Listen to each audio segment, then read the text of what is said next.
Luto tayo ng liempo. Inihaw na liempo. Yan, babad natin sa kalamansi, sa garlic powder,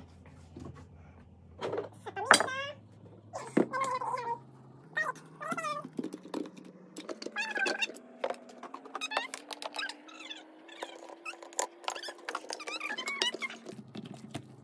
dark soy sauce natin.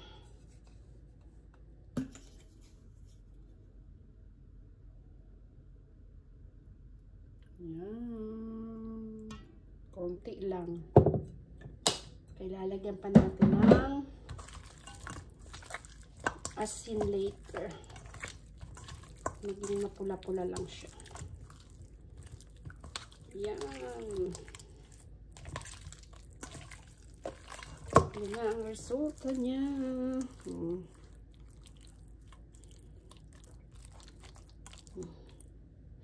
Yan na. Lagyan natin ng kalamansi.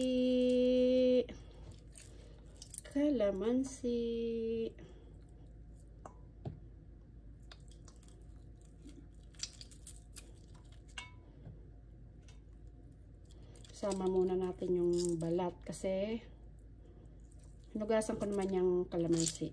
Hugas na yan.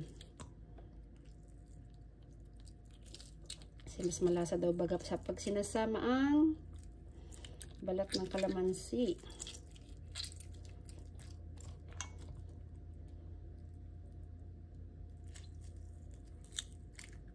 Mahal-mahal ng kalamansi dito sa atin, Canada.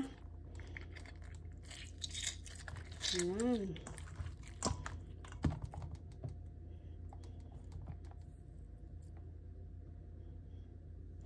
Ayan siya. Nababad na para mamaya ihawin na lang natin siya. Iihaw-ihaw.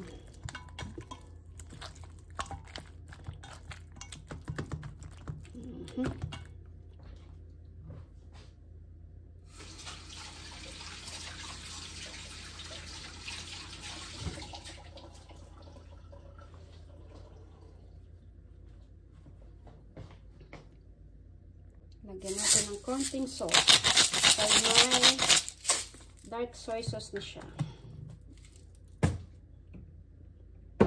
Ayun na siya. Takpan na natin mamaya.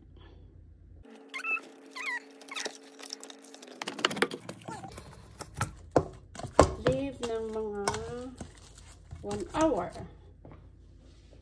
Yan na siya. Nabalat na.